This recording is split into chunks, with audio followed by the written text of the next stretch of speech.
Hello everyone, welcome to GK Live. दोस्तों, इस video में हम लोग विज्ञान के टॉप 90 प्रश्न के बारे में डिस्कस करने वाले हैं, जो कि आने वाले सभी एग्ज़ाम के लिए बहुत ही इम्पोर्टेंट रहेगा। तो चलिए दोस्तों, वीडियो को स्टार्ट करते हैं। फर्स्ट क्वेश्चन है हमारा दोस्तों, मछली किसकी सहायता से सांस लेती है? मछली जो है दोस्तों, वह फेफड़े की सहायता से सांस लेती है। अगला प्रश्न है दोस्तों, तत्काल ऊर्जा के लिए एक खिलाड़ी को क्या देना चाहिए? तो दोस्तों, एक खिलाड़ी को कार्बोहाइड्रेट देना चाहिए। अगला प्रश्न है, हमारे शरीर में नमक की मात्रा कितनी % होती है? तो दोस्तों, हमारे शरीर में नमक का मात्रा 0.4% होता है। अगला प्रश्न हमारा है, आयोडीन की कमी से कौन सा रोग होता है? आयोडीन की कमी से गंडमाल रोग हो जाता है। अगला सवाल है दोस्तों, क्वेश्चन नंबर 5 है, खून के शुद्धिकरण किससे संबंधित है? खून का शुद्धिकरण जो है दोस्तों, वह किससे संबंधित है? तो दोस्तों, वह गुर्दा से संबंधित है। अगला प्रश्न है हमारा, कौन सा जीवन प्रक्रिया रासायनिक ऊर्जा में बदल जाती है? बताइए दोस्तों, कौन सा जीवन प्रक्रिया है जो कि रासायनिक ऊर्जा में बदल जाता है? सही आंसर हो जाएगा दोस्तों, श्वसन। अगला प्रश्न है हमारा, सिरोसिस रोग शरीर को किस अंग को प्रभावित करता है? सिरोसिस रोग जो है दोस्तों, वह शरीर के किस अंग को प्रभावित करता है? तो वह जिगर को प्रभावित करता है। अगला सवाल है हमारा, मानव मस्तिष्क का वह हिस्सा जो बुद्धि, स्मृति और भावनाओं का केंद्र है, वह कौन सा है? बताइए दोस्तों, मानव मस्तिष्क का वह हिस्सा जो बुद्धि, स्मृति और भावनाओं का केंद्र है, उसे क्या कहते हैं? उसे कहते हैं दोस्तों, सेरिब्रम कहा जाता है। अगला सवाल है दोस्तों, क्वेश्चन नंबर 9 है, भोजन से प्राप्त ऊर्जा को कैसे मापा जाता है? बताइए दोस्तों, भोजन से प्राप्त ऊर्जा को कैलोरी से मापा जाता है। अगला सवाल है, प्रश्न नंबर 10 है, प्रकाश संश्लेषण में किसका ऑक्सीकरण होता है? बताइए दोस्तों, प्रकाश संश्लेषण में किसका ऑक्सीकरण होता है? सही जवाब हो जाएगा, जल का ऑक्सीकरण होता है। अगला सवाल है, विटामिन ए का सबसे अच्छा स्रोत क्या है? इनमें से दोस्तों, विटामिन ए का सबसे अच्छा स्रोत क्या है? अंडा जो है दोस्तों, विटामिन ए का अच्छा स्रोत है। अगला प्रश्न है, मेरेस्मस किसकी कमी के कारण होता है? बताइए दोस्तों, मेरेस्मस बीमारी जो होता है, वह किसकी कमी के कारण होता है? कैलोरी के कारण मेरेस्मस बीमारी होता है। अगला सवाल है, निम्नलिखित में से किस विटामिन की कमी के कारण मसूड़ों से रक्त आता है और दांत हिलने लगता है? सही जवाब हो जाएगा दोस्तों, विटामिन सी। अगला प्रश्न हमारा क्वेश्चन नंबर 14 है दोस्तों, निम्नलिखित में से कौन सा विटामिन यकृत में संचित किया जाता है? कौन सा विटामिन है जो कि यकृत में संचित किया जाता है? तो विटामिन ए जो है वह यकृत में संचित किया जाता है। अगला सवाल है हमारा, मानव शरीर के किस अंग में हड्डियों की संख्या सर्वाधिक होती है? तो दोस्तों, उंगली में हड्डियों की संख्या सर्वाधिक होती है, तो 28 हड्डी होता है। अगला प्रश्न है दोस्तों, दिए गए वैकल्पिक अंगों में हड्डियों की संख्या इस प्रकार है। उंगली में दोस्तों 56 हड्डी है, दोनों उंगली मिला करके। मस्तिष्क में 8 हड्डी है, छाती में 24 हड्डी है और कशेरुका में 33 हड्डी पाया जाता है। अगला प्रश्न है दोस्तों, तंबाकू में पाए जाने वाला रसायन क्या है? तंबाकू में पाए जाने वाला रसायन निकोटीन है। अगला सवाल है दोस्तों, तंबाकू में निकोटीन नामक एल्केलॉयड नामक रसायन पदार्थ पाया जाता है। यह पदार्थ शरीर में उत्तेजना पैदा करता है। अगला सवाल है दोस्तों, मानव शरीर में भोजन के पाचन के संदर्भ में लाइपेज का स्त्राव कहाँ से होता है? बताइए दोस्तों, लाइपेज का स्त्राव अग्नाशय से किया जाता है। अगला प्रश्न है, लार की प्रकृति कैसी होती है? अम्लीय होती है। अगला सवाल है हमारा क्वेश्चन नंबर 9 है, पालक के पत्ते किसके प्रबल स्रोत हैं? तो दोस्तों पालक के पत्ते जो हैं वह आयरन के प्रबल स्रोत हैं। अगला प्रश्न है क्वेश्चन नंबर 20 है, कोलेस्ट्रॉल किससे संबंधित है? कोलेस्ट्रॉल जो है वसा से संबंधित है। अगला सवाल है कोलेस्ट्रॉल वसा से संबंधित है। वसा के हृदय की धमनियों में आ जाने के कारण दिल का दौरा पड़ता है। अगला सवाल है क्वेश्चन नंबर 28, शरीर की सर्वाधिक प्रबल अस्थियां होती है। शरीर की सर्वाधिक प्रबल अस्थियां कौन सा होता है? तो दोस्तों वह जबड़े का हड्डी होता है। अगला सवाल है हमारा एंजाइम मूल रूप से क्या है? बताइए दोस्तों एंजाइम मूल रूप से क्या है? वह लिपिड है। अगला सवाल हमारा है दोस्तों मानव रक्त का पीएच मान लगभग कितना होता है? 7.4 होता है। अगला सवाल है दोस्तों नाड़ी स्पंदन मात्रा मापक कौन सा है? बताइए दोस्तों नाड़ी स्पंदन मात्रा मापक कौन सा है? गति है। अगला सवाल है दोस्तों क्वेश्चन नंबर 25 है, वयस्क मानव में रुधिर की रचना किसके द्वारा किया जाता है? वयस्क मानव में रुधिर की रचना लाल अस्थि मज्जा के द्वारा किया जाता है। अगला सवाल है रक्त समूह की खोज किसने किया था? रक्त समूह की खोज दोस्तों कार्ल लैंड स्टीनर ने किया था। अगला सवाल है हीमोग्लोबिन किसमें पाया जाता है? आपको बताना है दोस्तों हीमोग्लोबिन किसमें पाया जाता है?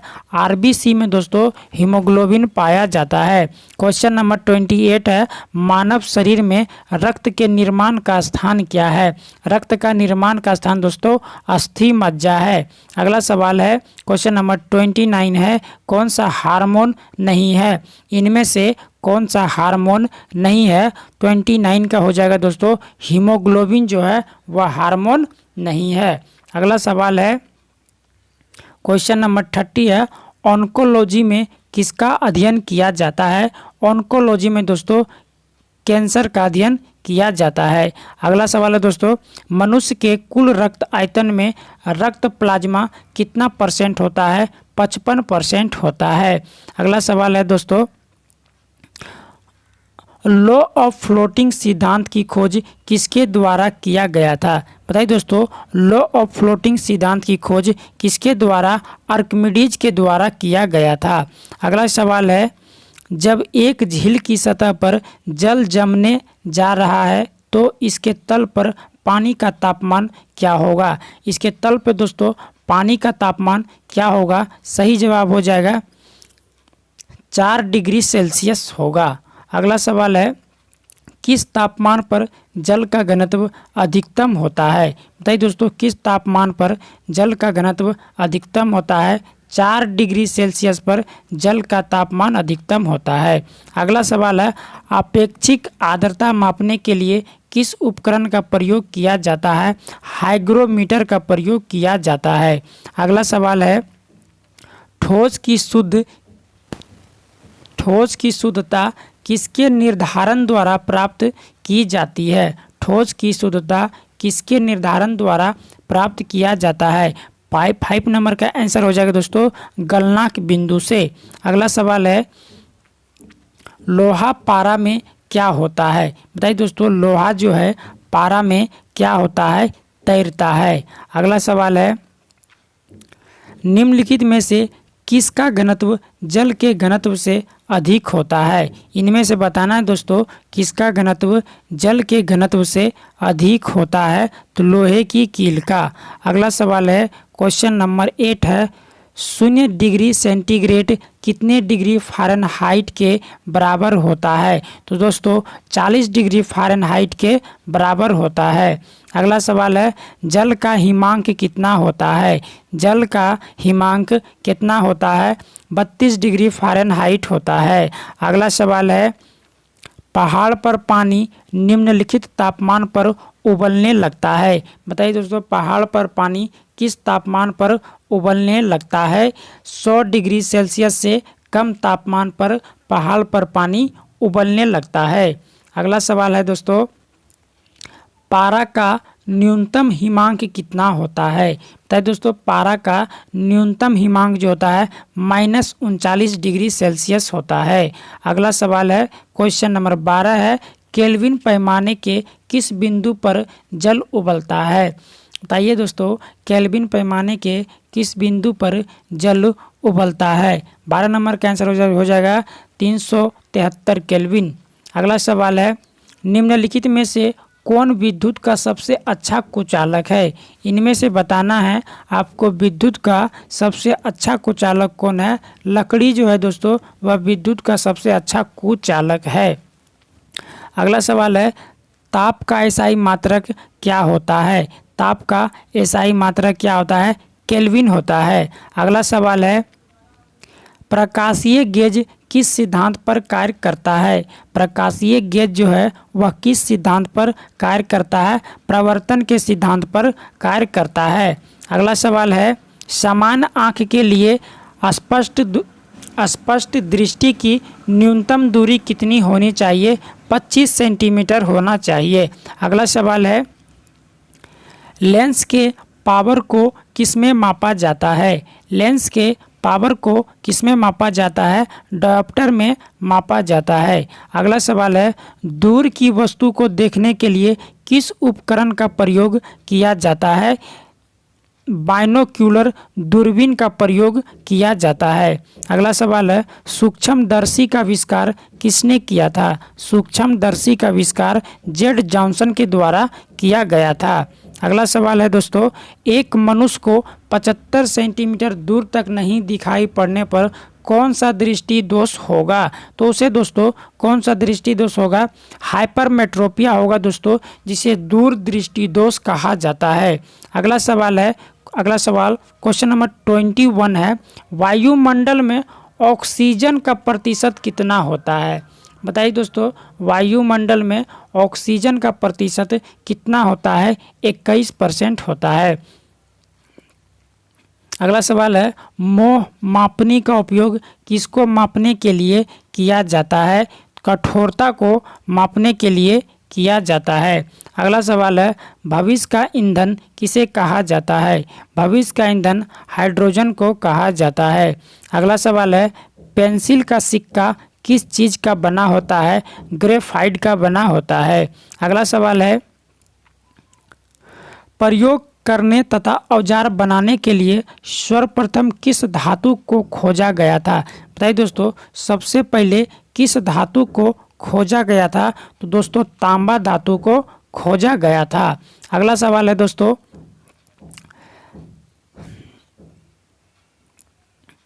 सोडियम को किस में रखकर संचित किया जाता है? बताइए दोस्तों, सोडियम को किस में रखकर संचित किया जाता है? तो दोस्तों सोडियम को मिट्टी का तेल में रखा जाता है। अगला सवाल है, फेल्सपार किसका अयस्क है? बताइए दोस्तों, फेल्सपार जो है वह किसका अयस्क है? एल्युमिनियम का अयस्क है। अगला सवाल है, निम्नलिखित में से सर्वाधिक कठोर धातु कौन सा है? इनमें से सर्वाधिक कठोर धातु कौन सा है? प्लेटिनम जो है सबसे कठोर धातु है। अगला सवाल है, विरंजन का स्वरूप प्रदान कौन करता है? बताइए दोस्तों, इनमें से विरंजन का स्वरूप प्रदान कौन करता है? क्लोरीन करता है। अगला सवाल है, निम्नांकित में कौन लोह चुंबकीय है? बताइए दोस्तों, इनमें से कौन सा लोह चुंबकीय है? सही जवाब हो जाएगा निकिल। अगला सवाल है, निम्नलिखित में कौन सा तत्व रासायनिक रूप में धातु और अधातु दोनों के समान कार्य करता है? धातु और अधातु के दोनों के समान कार्य करता है। बताइए, सही जवाब हो जाएगा दोस्तों बोरॉन जो है वह धातु और अधातु दोनों के समान कार्य करता है। अगला सवाल है दोस्तों, ऐसे पदार्थ जो धातु और अधातु दोनों की तरह कार्य करते हैं उन्हें उपधातु और अधातु कहते हैं। इनकी संख्या निम्न है: boron, silicon, germanium, arsenic, antimony है, टेरियम है और पोलोनियम है। ये सभी अधातु है दोस्तों। अगला सवाल है, निम्नलिखित में सबसे भारी धातु कौन सा है? निम्नलिखित में से सबसे भारी धातु कौन सा है? यूरेनियम जो है दोस्तों सबसे भारी धातु है। अगला सवाल है, निम्नलिखित में से कौन सी निष्क्रिय गैस है? इनमें से आपको बताना है दोस्तों, कौन सा निष्क्रिय गैस है? आर्गन जो है वह निष्क्रिय गैस है। अगला प्रश्न है, स्टील में कितना % कार्बन होता है? 0.1 से दोस्तों 2% तक स्टील में कार्बन पाया जाता है। अगला प्रश्न है, किस धातु से बनाया मिश्र धातु हवाई जहाज तथा रेल के डिब्बे में पुर्जों के काम में लिया जाता है? सही जवाब हो जाएगा एल्युमिनियम का। अगला सवाल है, स्टील के संरक्षण प्रतिरोध में वृद्धि करने के लिए उसमें क्या मिलाया जाता है? बताइए दोस्तों, स्टील के संरक्षण प्रतिरोध में वृद्धि करने के लिए उसमें क्या मिलाया जाता है? उसमें क्रोमियम मिलाया जाता है। अगला सवाल है, क्वेश्चन नंबर 12, निम्नलिखित में से कौन सी ऐसी धातु है जो द्रव अवस्था में पाया जाता है? इनमें से कौन सा ऐसा धातु है दोस्तों जो कि द्रव अवस्था में पाया जाता है? तो पारा हो जाएगा। अगला सवाल है, धातु की प्रकृति कैसी होती है? धातु की प्रकृति कैसी होती है? धातु की प्रकृति उदासीन होती है। अगला सवाल है, अधातु के ऑक्साइड प्रायः क्या होते हैं? अधातु के ऑक्साइड प्रायः क्या होते हैं? अम्लीय होते हैं। अगला सवाल है दोस्तों, शुद्ध सोना की माप कितनी होती है? शुद्ध सोना का माप दोस्तों 24 कैरेट का होता है। अगला सवाल है, निम्नलिखित में से कौन सा पदार्थ भारी मशीनों में स्नेहक के रूप में कार्य करता है? सही जवाब हो जाएगा 16 नंबर का ग्रेफाइट। अगला सवाल है दोस्तों, सबसे जटिल कार्बनिक पदार्थ होता है? इनमें से सबसे जटिल कार्बनिक पदार्थ क्या होता है? प्रोटीन होता है। अगला सवाल है, व्यापारिक वैसलीन का निष्कर्षण कैसे किया जाता है? व्यापारिक वैसलीन का निष्कर्षण कैसे किया जाता है? पेट्रोलियम के द्वारा किया जाता है। अगला सवाल है, क्विक सिल्वर का रासायनिक नाम क्या है?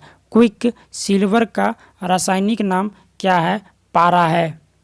अगला सवाल है, क्वेश्चन नंबर 20, मानव निर्मित तत्व की पहचान कीजिए। इनमें से कौन मानव के द्वारा बनाया गया है? तो दोस्तों कैलिफोर्नियम जो है वह मानव के द्वारा बनाया गया है। अगला सवाल है, सल्फर अणु को दर्शाया जाता है। सल्फर अणु को किसके द्वारा दर्शाया जाता है? S8 के द्वारा दर्शाया जाता है। मेलाकोनाइट इनमें से किस धातु का खनिज है? मेलाकोनाइट इनमें से किस धातु का अयस्क है?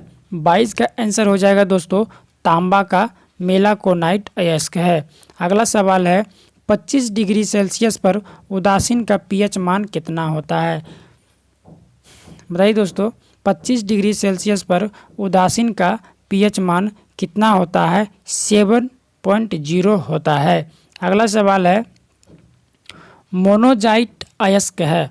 मोनोजाइट किसका अयस्क है? तो दोस्तों मोनोजाइट जो है वह थोरियम का अयस्क है। अगला प्रश्न है, स्टोरेज बैटरी में कौन से पदार्थ का उपयोग किया जाता है? स्टोरेज बैटरी में कौन सा पदार्थ का प्रयोग किया जाता है? सीसा का प्रयोग किया जाता है।